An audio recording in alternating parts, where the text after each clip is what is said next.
Election అప్డేట్స్ను అందరికంటే ముందుగానే తెలుసుకోవాలంటే ఈరోజే ఆర్టీవీ లైవ్ యాప్ని మీ మొబైల్లో డౌన్లోడ్ చేసుకోండి.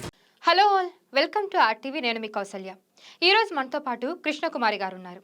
ఆవిడ social activist and political analyst కూడా. ఇప్పుడు ప్రస్తుతం చాలా సోషల్ ఇష్యూస్ అయితే నడుస్తూ ఉన్నాయి. రీసెంట్గా అంటే నిన్ననే భార్య బాధితుందని చెప్పి సోషల్ మీడియాలో ఒకతను ట్రెండ్ అవుతున్నాడు. అసలు ఎక్కువగా మహిళలకే ఎక్కువగా అడ్వాంటేజ్గా అయ్యేలాగా కొన్ని చట్టాలు కూడా ఉన్నాయి. మహిళలకే ఎక్కువగా రక్షణ కల్పించే విధంగా చట్టాలు ఉన్నాయి. అబ్బాయిలకి ఏ విధంగానూ హెల్ప్ చేసేలా లేవు చట్టాలు కూడా అని చెప్పి కొన్ని ఆరోపణలు అయితే చేస్తున్నారు. ఇదొక ఇష్యూ అయితే ఇంకా చాలా సోషల్ ఇష్యూస్ ఉన్నాయి. అలాగే ఏపీలో కూడా చాలా గొడవలు జరుగుతున్నాయి ఎలక్షన్స్ అయిపోయిన తర్వాత కూడా. సో దీని గురించి మనం ప్రస్తుతానికి ఇంటర్వ్యూలో మాట్లాడదాం. నమస్తే మ్యామ్, ఎలా ఉన్నారు? మ్యామ్, మీరు కూడా చూసే ఉంటారు రీసెంట్గా ఒక వీడియో. నేను భార్య బాధితున్నని చెప్పి ప్రతి టీవీ ఛానల్కి వెళ్ళి తను డిబేట్లు పెట్టడం, మాట్లాడడం జరుగుతుంది.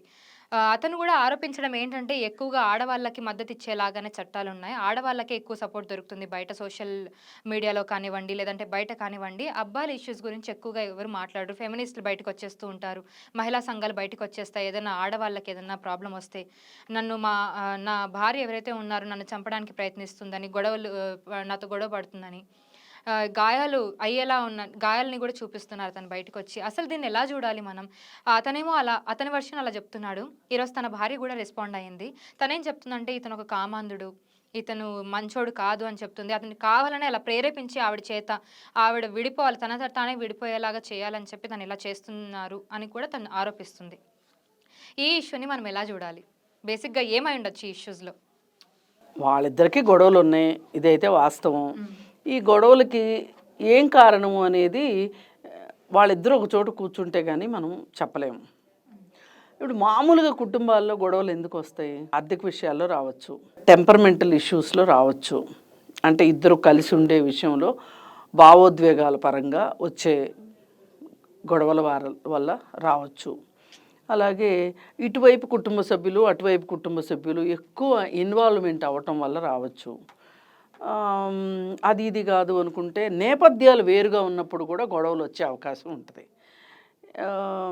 ఇకపోతే ఇందాక నేను భావోద్వేగాల సమస్య అన్నాను కదా, అవి ఎక్స్ప్రెస్డ్ ఎమోషన్స్ అంటారు. అంటే అవసరానికంటే ఎక్కువ ఎమోషన్ని చూపించటం. ఇప్పుడు మనం సినిమాకి వెళ్దామా అని ఒక మాట ఉంటుంది. అతను నాకు కుదరదు అన్నాడు అనుకోండి. ఎందుకు కుదరదో మాట్లాడుకుని దాన్ని అంతటితోటి క్లోజ్ చేసి సరే ఈసారి మళ్ళీ వెళదాము అనుకోవచ్చు. అసలు ఎందుకు కుదరదు అనకుండా అదే నీ ఫ్రెండ్స్తో అయితే వెళ్తావు, అదే నీ చుట్టాలు ఎవరన్నా వస్తే వెళ్తావు, అదే ఇంకొకళ్ళు అని ఒక సంభాషణ కొనసాగింది అనుకోండి, గొడవలు వస్తాయి. అలాగే ఇంటికి ఎవరైనా చుట్టాలు వచ్చినప్పుడు భర్త తాలూకు చుట్టాలు వచ్చినప్పుడు భార్య ఎలా రియాక్ట్ అవుతుంది, ఎలా రెస్పాన్స్ ఎలా ఉంటుంది అనే దాన్ని బట్టి గొడవలు వస్తూ ఉంటాయి. అలాగే భార్య తరపు బంధువులు వచ్చినప్పుడు భర్త తాలూకు రెస్పాన్సెస్ ఎలా ఉన్నాయి, రియాక్షన్స్ ఎలా ఉన్నాయి అనే దాన్ని బట్టి కూడా గొడవలు వస్తూ ఉంటాయి. అంటే ఇక్కడ ముఖ్యంగా మనం గమనిస్తే అర్థమయ్యేది ఏంటి అంటే, మంచి ఉద్యోగం ఉండి, ఇల్లుండి, 2-3 పిల్లలుండి, చాలా సాఫీగా పైకి కనిపించేవి మనకివి. కానీ ఇంట్లో ఇలా ఈ భావోద్వేగపరమైన సమస్యలు ఉన్నాయి అనుకోండి, ఆ లోపల ఏం జరుగుతుందో బయట వాళ్ళకి కనిపించదు. కానీ బయట వాళ్ళకి కనిపించేది ఏంటి?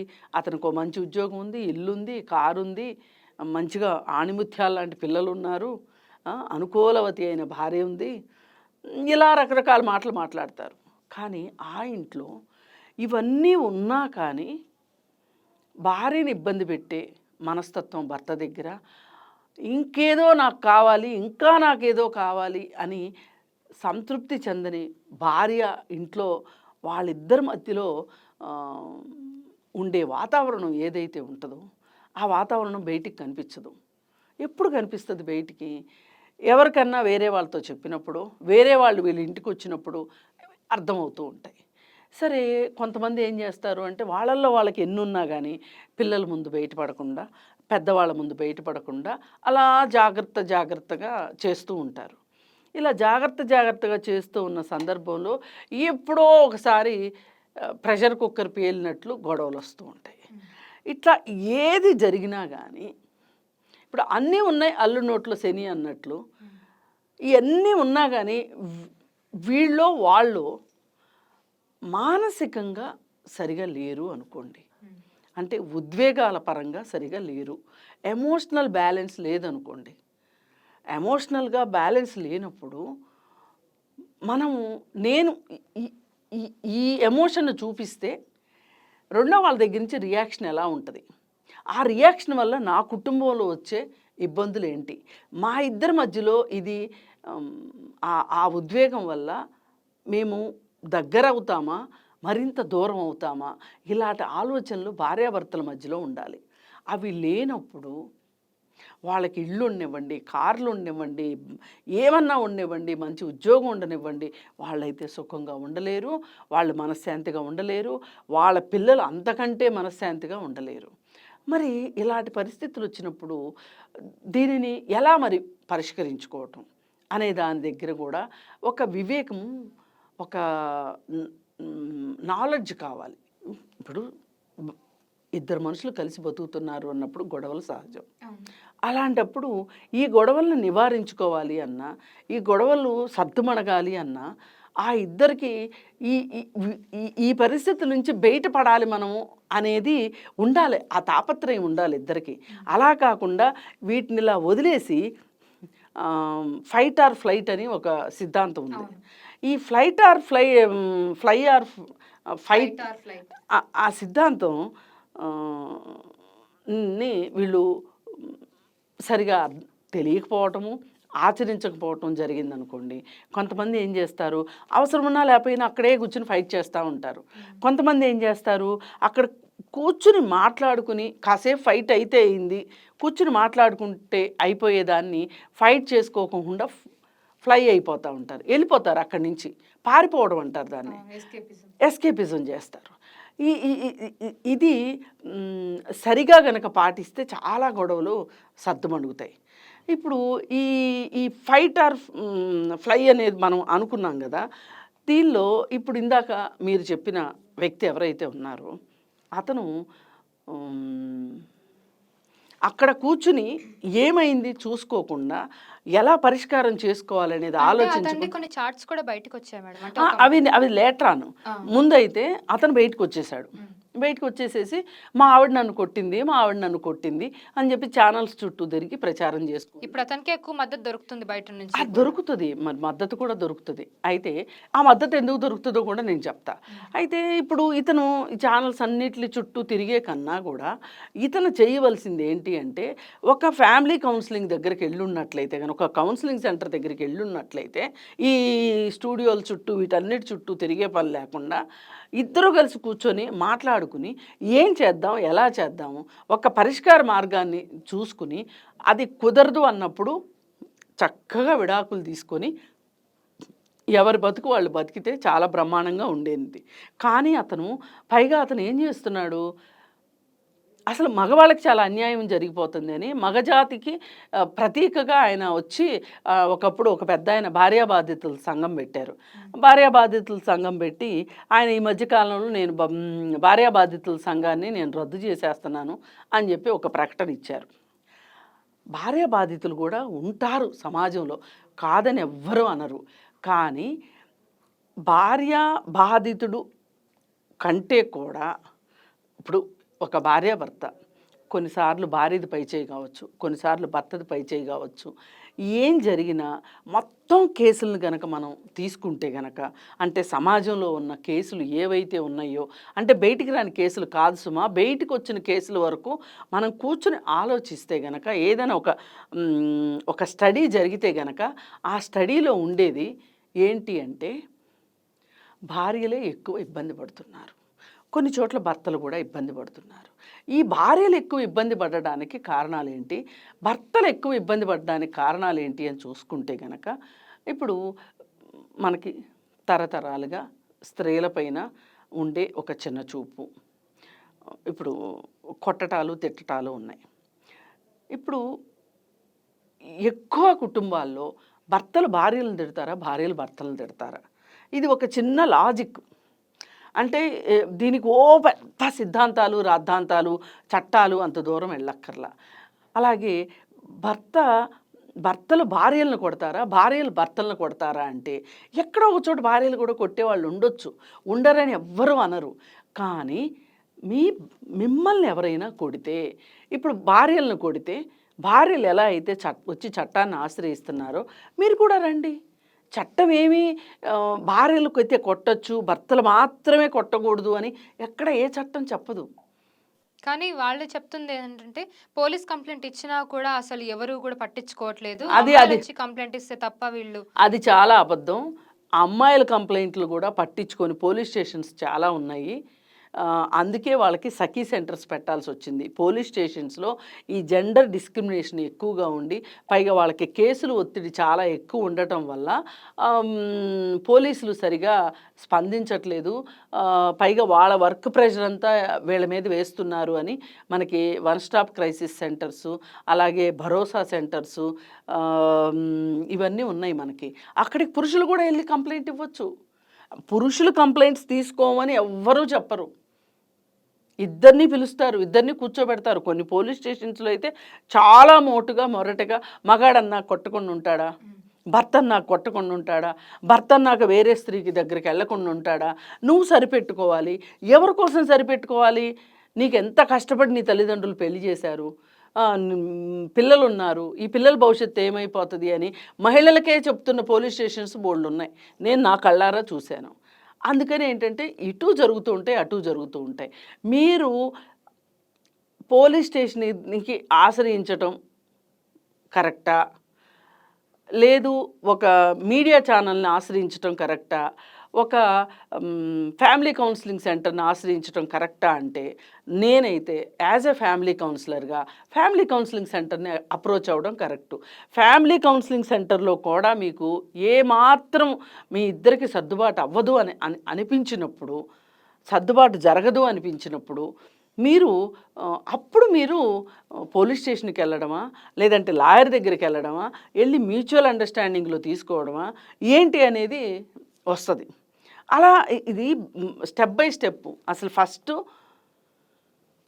ఇద్దరు కూర్చుని మాట్లాడుకోవటం, లేదు అనుకుంటే ఎవరైనా స్నేహితుల సమక్షంలో కూర్చుని మాట్లాడుకోవటం, కాదు అనుకుంటే బంధువుల సమక్షంలో, పెద్దవాళ్ళ సమక్షంలో మాట్లాడుకోవటం. ఇవన్నీ కానప్పుడు కౌన్సిలింగ్ సెంటర్కి వెళ్ళడం. అది కూడా కాదు, అక్కడ కూడా విఫలమైంది అన్నప్పుడు చేయవలసింది ఏంటి? కోర్టు. లేదు అనుకుంటే ఈ ఫిజికల్ టార్చర్ ఏదన్నా ఉంటే గనక, అంటే మానసికంగా ఇబ్బందులు పెడుతున్నా, లేకపోతే శారీరకంగా అంటే కొట్టడం, తిట్టడం ఇవన్నీ చేస్తూ ఉంటే గనక పోలీస్ స్టేషన్కి వెళ్ళి అవసరం అనుకుంటే పోలీస్ స్టేషన్లో కంప్లైంట్ చేసుకోవటం, లేదు అనుకుంటే డైరెక్ట్గా లాయర్ తోటి మాట్లాడి ఒక మ్యూచువల్ కన్సెంట్ ద్వారానో, లేకపోతే ఎవరైనా కేసేసో ఇది విధానం. కానీ ఇవన్నీ బైపాస్ చేసేసి మీడియా ఛానల్కి వస్తే మీడియా ఛానల్ ఏం చేస్తుంది అసలు? నేను పోయినసారి ఐశ్వర్య, సీరియల్ యాక్టర్ ఐశ్వర్య, ఆమె భర్త విషయంలో కూడా నేను అదే చెప్పాను క్లియర్గా.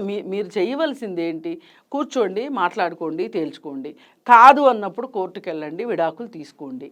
అంతేగాని మీడియా ఛానల్కి వస్తే ఏమొస్తుంది అంటే, మీడియా ఛానల్కి రావడం వెనకమాల వాళ్ళ ఉద్దేశం ఏంటి అంటే, అది మహిళలు వచ్చినా పురుషులు వచ్చినా ఒకటే ఉంటుంది. అదేంటి అంటే, రెండో వాళ్ళ పరువు తీయాలి. ఇది వీలైనంత మందికి, ఎక్కువ మందికి వాళ్ళ గొడవలు తెలియాలి. వీలైనంత మంది వాళ్ళ గొడవల గురించి చర్చించుకుని వాళ్ళకి సంబంధించి ఇప్పుడు లైక్లు, షేర్లు ఇవన్నీ పెరిగిపోయినాయి కదా, అలా కామెంట్లు ఇవి రావాలని కోరుకుంటున్నారు. దానివల్ల జరుగుతుంది ఇదంతా. అసలు ఎన్ని కాదు, వీళ్ళకి కావాల్సింది అసలు ప్రజల మద్దత, చట్టం మద్దత అనేది తేల్చుకోవాలి. ఇదేమన్నా కౌన్ బనేగా కరోడ్పతిలో క్వశ్చన్కి ఆన్సర్స్ అడగటం లాంటిదా? కాదు కదా. మీ జీవితంలోనే మీ ప్రశ్నలకి సమాధానాలు ఉంటాయి. అవి మీకు ఎత్తుక్కోవడం రానప్పుడు ఎతికి పెట్టే వాళ్ళ దగ్గరికి మీరు వెళ్ళడం అవసరం. కానీ మీడియా ఛానళ్ళకి వెళ్ళడం వల్ల, పైగా ఈ మహిళా సంఘాలని దుమ్మెత్తిపోయడము, ఫెమినిస్టులను దుమ్మెత్తిపోయడం వల్ల ఏమీ ఒరిగేది లేదు. ఇప్పుడు ఈ ఇష్యూలో తప్పేవారు అంటారు మేడం వీళ్ళిద్దరిలో? ఇప్పుడు వీళ్ళిద్దరిలో అతనుకి ఆమెతో విడిపోవాలని ఉంది. ఏది బయటపడిన చాట్ల ద్వారా అర్థమైంది మనకి. ఈ చాట్లు కనుక బయటికి రాకపోతే ఆమెకేమన్నా మానసికంగా ఆమె సరిగా లేదేమో, అందుకే ఈ గొడవలన్నీ చేస్తుంది, అతన్ని కొట్టేంత సాహసం చేసింది. ఇప్పుడు ఆ చాటింగ్స్ బయటికి వచ్చినా కూడా కింద కమెంట్లో మాత్రం అతనికి మద్దతు ఇస్తున్నారు. కమెంట్లో కానీ సోషల్ మీడియాలో కానీ అతనికే మద్దతు ఉంది. అంటే ఎందుకు ఇస్తారు అంటే కొట్టడం భర్త హక్కు అనుకుంటారు. డామినేషన్, మేల్ డామినేషన్ అనుకోవచ్చా దీన్ని? Male domination. భర్త కొట్టొచ్చు కానీ భార్య కొట్టడం ఏంటి? అసలు భార్యకి ఆ హక్కు ఎక్కడిచ్చారు? మీరు కావాలంటే చూడండి, నిన్న మొన్న ఆంధ్రప్రదేశ్ ఎలక్షన్స్లో మాచర్లలో ఒక లేడీ వచ్చి పోలింగ్ స్టేషన్లో పోలింగ్ ఏజెంట్గా కూర్చుందని, ఆడదానివి నువ్వు వస్తావా అని ఆమె మొహం పగలగొట్టారు. అంటే వీళ్ళు డిసైడ్ చేసేశారు, ఈ ప్రదేశాలకు ఆడవాళ్ళు రావడానికి వీల్లేదు, వాళ్ళ డామినేషన్ ఉండటానికి వీల్లేదు. ఇళ్లల్లో కూడా భర్త చాటు భార్యలుగా ఉన్న వాళ్ళకు ఇచ్చే విలువ స్వతంత్రంగా ఉండే మహిళలకి వీళ్ళు విలువ ఇవ్వరు. స్వతంత్రంగా ఉండే మహిళలు అనగానే వాళ్ళని ఫెమినిస్టులని ముద్ర వేయడము, ఇలా రకరకాల ముద్రలు వేసి వాళ్ళని గయ్యాళులుగాను లేకపోతే భర్త మాట వినని వాళ్ళగాను చూపిస్తూ ఉంటారనమాట. మరి పూర్తిగా మీ మాట వినే భార్యలు మీరు ఏం చేశారు? మీరేమైనా నెత్తిన పెట్టుకుని ఊరేగారా అంటే అది ఉండదు. వీళ్ళకి కావాల్సింది ఏంటి అంటే, వీళ్ళేంటో వాళ్ళందరూ స్త్రీ జాతి మొత్తం ఏకమైపోయి వాళ్ళు చట్టాలు సంపాదించుకున్నారు కాబట్టి పురుషులు అందరూ ఏకమై మనం చట్టాలు తెచ్చుకుందాం అనుకుంటున్నారు. కానీ చట్టాలు ఏదో ఫ్రీగా ఎవరికి రాలా, పోరాటాల ద్వారానే వచ్చినాయి. ఈ చట్టాల్లో ఏవైనా సరే పొందుపరిచిన విషయాలు ఒక బహిరంగంగా ఒక చర్చ పెట్టుకుంటే గనక అసలు ఎవరిని తక్కువ చేసినట్టుంది, ఎవరిని అందలం ఎక్కించినట్టుంది? ఒక కుటుంబం కోసమే చేసింది ఇది.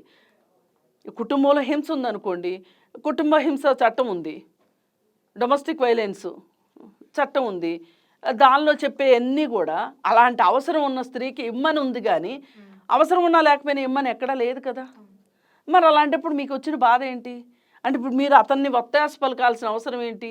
ఇప్పుడు అతను వేరే ఇంకో అమ్మాయిలతోటి చాట్ చేస్తూ ఉన్నాడు, 6 నెలల్లో నా ఇష్యూస్ అన్ని నేను సాల్వ్ చేసుకుంటాను, నీతో ఉంటాను అని చెప్పి మాట ఇస్తున్నాడు వేరే ఆమెకి. అంటే మరి ఇప్పుడు ఈమె సంగతి ఏంటి? మరి ఈమెకు మీరు అందరు కలిసి వచ్చి న్యాయం చేస్తారా? మరి ఇదే గనక వాస్తవం అయితే గనక మరి ఇప్పుడు అట్లాంటి చాట్లు ఆమె చూసి ఆ కోపము ఉద్రేకంతో అతను కొట్టిందేమో. మరి ప్రేరేపించాడా లేదా కాసేపు పక్కన పెట్టండి. అసలు ముందు ఆమెకి కోపం వచ్చింది, ఆమె కోపాన్ని ఆమె ప్రదర్శించింది, దానికి బేస్ ఏంటి? ఈ చాట్స్. మరి ఈ చాట్స్ కరెక్ట్ అందామా పోనీ? మరి మీరందరూ ఈ చాట్స్ కరెక్ట్ అంటే అదే అంటుంది, ఇది మేల్ డామినేషన్ వల్ల వాళ్ళు ఏం చేసినా కూడా కరెక్ట్. ఇప్పుడు ఇదే పరిస్థితిలో మీ అమ్మాయికి మీరు పెళ్లి చేస్తారు ఎవరైనా సరే, ఇక్కడున్న ఆ లైకులు పెట్టే వాళ్ళకో లేకపోతే కామెంట్లు పెట్టే వాళ్ళకో కూతుర్లు ఉంటారు, చెల్లెళ్ళు ఉంటారు, అక్కలు ఉంటారు. మరి వాళ్ళకి పెళ్ళిళ్ళు చేసినప్పుడు ఆ భర్తలు ఇలా చేస్తే మీరైతే ఒప్పుకుంటారా? మరి అంటే మీ చెల్లెలకైతే ఒక న్యాయం, వేరే అమ్మాయికి అయితే ఇంకొక న్యాయమా? కాదు కదా. ఇప్పుడు చాలామంది భర్తలు ఏం చేస్తారు అంటే, ఈ భార్యని వదిలించుకోవాలి అనుకున్నప్పుడు ఇంతకుముందు ఈ ప్రవర్తన ఉండేది కాదు. ఇప్పుడు ఫోన్లలో ఈ చాట్లు ఉంటున్నాయి, ఈ చాట్లు చూసేలాగా చేయడం లేదు అనుకుంటే. ఇప్పుడు మొన్న చందు పవిత్ర చనిపోయారు కదా, వాళ్ళు కూడా ఎన్నో రీల్స్ చేశారు, ఎన్నో ఇన్స్టాగ్రామ్లో పోస్టులు పెట్టారు. అవన్నీ ఆ భార్య చూసేది, ఏడ్చుకుంటా కూర్చునేది. మరి ఆమెను రెచ్చగొట్టడానికి వీళ్ళు ఏంటంటే, మేమిద్దరం ఇంత అన్యోన్యంగా ఉన్నాం కాబట్టి మాకు అడ్డుగా ఉన్న నువ్వు అడ్డు తప్పుకో అని చెప్పటం అన్నమాట. ఇప్పుడు ఈవిడికి కూడా అతను అన్యాపదేశంగా చెప్తుంది ఏంటి అంటే, ఆమెను అడ్డు తొలగించుకోవాలి అనుకుంటున్నాడు. ఆమె అడ్డు తొలగట్లేదు, అది బాధ. ఆ ఫ్రస్ట్రేషన్ ఇలా చూపిస్తున్నాడు. ఇప్పుడు ఇలాంటి ఏమీ లేకుండా ఉండుంటే గనక, అతను ఫెయిర్ పర్సన్ అయ్యి ఉంటే గనక, అతను ఇగో మీ అమ్మాయి నా మీద ఇట్లాంటి అభండాలు వేస్తుంది, నన్ను ఇబ్బంది పెడుతుంది. కొంతమంది చేసేవాళ్ళు కూడా ఉన్నారు, ఏమీ లేకపోయినా వాళ్ళకున్న మానసిక సమస్యల వల్ల కూడా చేసేవాళ్ళు ఉన్నారు. అలాంటప్పుడు మీరు చేయాల్సిందేంటి? కౌన్సిలింగ్కి వెళ్ళండి. కౌన్సిలింగ్లో కాదు మా వల్ల కాదు, సైకాట్రిస్ట్ అవసరం, ఆమెకు మానసిక వైద్యం అవసరము అని చెప్పారనుకోండి, మానసిక వైద్యుడి దగ్గరకో వైద్యురాల దగ్గరకో తీసుకెళ్ళండి. ఒక భర్తగా మీ బాధ్యత మీరు పక్కన పెట్టేసేసి ఇలా టీవీలో మటుకు తిరిగితే మట్టుకు మీడియా మట్టుకు మీ సమస్యల్ని పరిష్కారం చెయ్యలేదు కూడా. మరిన్ని వీడియోస్ కోసం ఛానల్ ని సబ్స్క్రైబ్ చేయండి, లేటెస్ట్ అప్డేట్స్ కోసం వాట్సాప్ ఛానల్ ని ఫాలో చేయండి అండ్ లింక్ డిస్క్రిప్షన్ లో ఉంది.